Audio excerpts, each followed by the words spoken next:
Salut à toutes et bon, nous revoilà pour une nouvelle recette.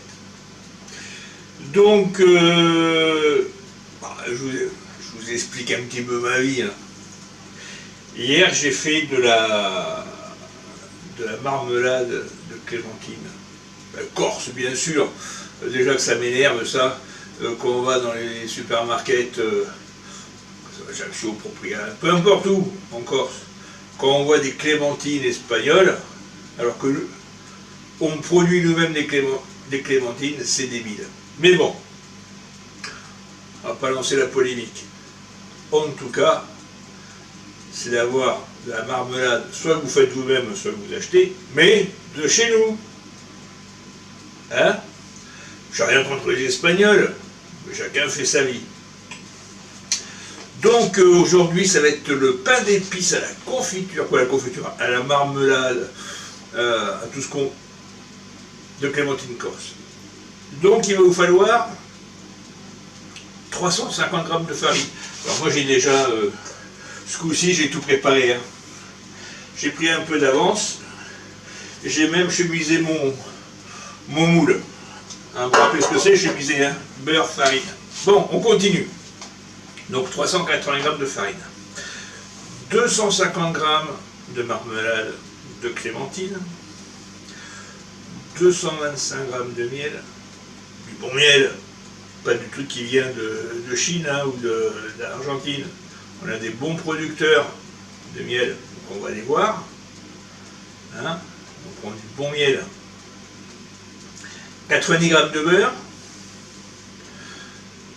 80 g de cassonade, 3 œufs, et puis après, alors, pas trop non plus en mettre, une bonne cuillère à café de cannelle, de 4 épices, et puis, ouais, j'aime bien moi, un petit peu de vanille. On est d'accord? Donc comme tout le temps, on préchauffe son four, 180 degrés, ça sera une cuisson à peu près d'1 heure. Vous connaissez le truc, le petit couteau, hein, qu'on plante pour savoir si c'est cuit. Donc vous allez me dire, mais comment on va faire pour incorporer ces produits, le miel, la marmelade, le beurre, à la farine? Eh ben, on va faire fondre tout ça. Alors, c'est pas les cuire, hein. Feu doux, on met ça. Voilà, la chaleur va ramollir le miel, va devenir plus liquide, qu'on incorporera la farine. Hein. Ah oui, j'ai oublié de vous dire, la levure, un sachet. Hein. Donc voilà, donc comme toujours, je déplace le matériel et puis on y va. Allez, à tout de suite. Bon, on va allumer, hop, le gaz, on va mettre, voilà, à fondre toutes nos petites choses là, que je vous ai dit. Pendant ce temps-là, alors vous ne voyez pas mais vous devez l'entendre, je mets ma levure chimique, le sachet avec ma farine.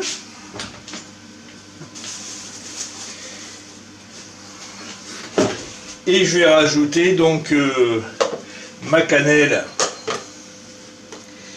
et mon 4 épices à ma farine. Alors comme je l'ai dit, une petite cuillère à café. Hein. Parce qu'il faut quand même qu'on garde la saveur, bah oui, de la clémentine, quoi. Hein, ça serait dommage de perdre ça, quoi.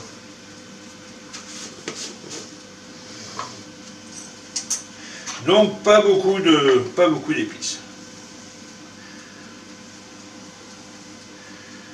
Ça ne veut pas dire qu'on les sentira pas, hein.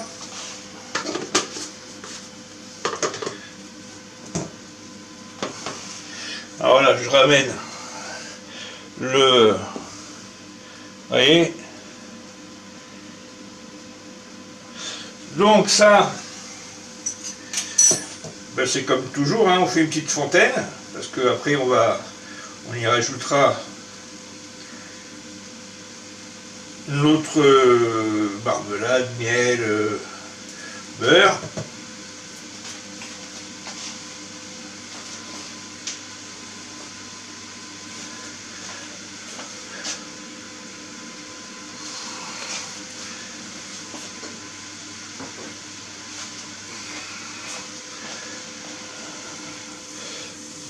Alors, vous voyez, voilà, quand je dis que c'est juste pour fondre, vous voyez que ça va devenir liquide, donc une meilleure incorporation. Et donc là, c'est presque le beurre qui va mettre plus de temps à... Mais on est presque bien, hein, vous voyez que c'est quand même rapide, c'est pour ça que j'ai pas coupé. Vous comprenez bien que ça soit... Voilà, c'est pas des choses qui prennent des heures et des heures, c'est toujours des recettes faciles.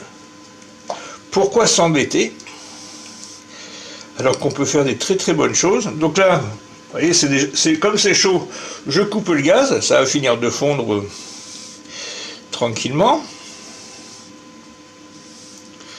Voilà.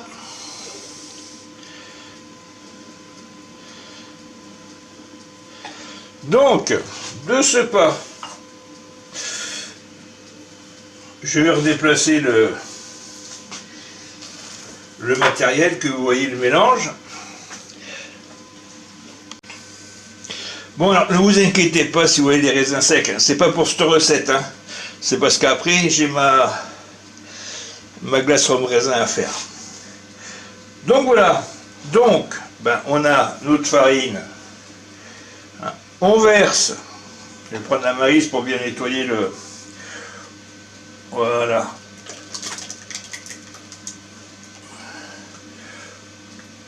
On verse bien le miel, la marmelade, tout ça.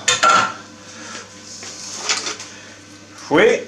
Et vous savez comment on fait, tout doucement.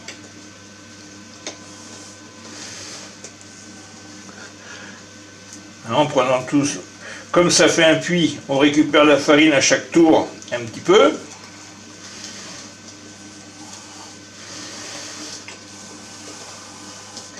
Voilà. Et puis alors, de suite, hein, les odeurs.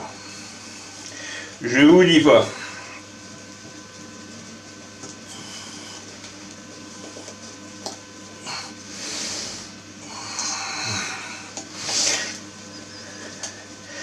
Donc je vais rajouter, alors vous vous rappelez quand même pour les œufs, hein, on casse pas les œufs directement, on les fait un par un, ça évite d'avoir des surprises. S'il y en a un qui est pourri, hein, voilà, donc 3 œufs, on arrive au troisième. Et voilà.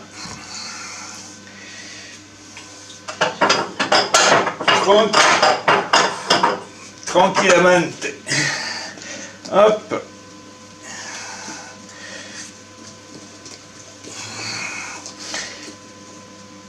Ah oui, alors pourquoi vous allez me dire pourquoi il met les œufs maintenant? Ben parce que ça a commencé.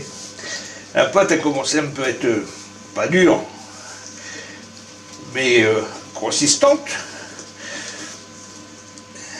Alors malgré la masse de l'homme,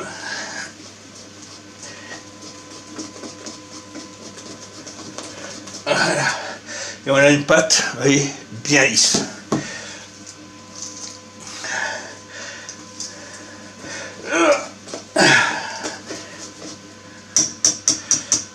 Vous voyez, hein, comme toujours, comme je dis, ce n'est jamais compliqué. Le tout, c'est de vouloir faire les choses, faire avec amour, hein. Donc, vous voyez, hop, et bien qu'est-ce qu'on fait? on va remplir notre moule à cake donc, que j'avais chemisé. Voilà.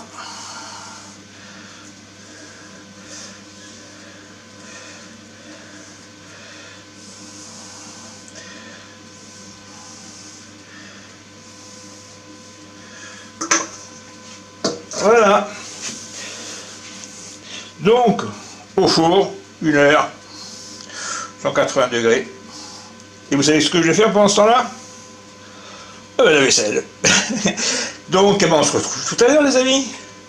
Hein? Allez, à vous de jouer. Bon, les amis. Et ben voilà, ça fait 1 heure que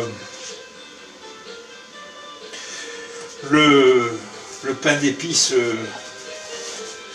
cuit. Donc, on va le démouler. Et vous allez voir, voilà, la jolie bête. Hein, donc vous voyez, pas compliqué. Hein. Bon alors, je vais pas vous l'ouvrir, hein, parce que ben, si vous vous rappelez, un pain d'épices, il faut le laisser au moins 24 heures poser, rassir un peu. Donc, mais je peux vous assurer que ça sera quelque chose de délicieux. Donc voilà, c'est terminé pour cette recette. Donc ben, je vous dis à la prochaine. Allez, ciao!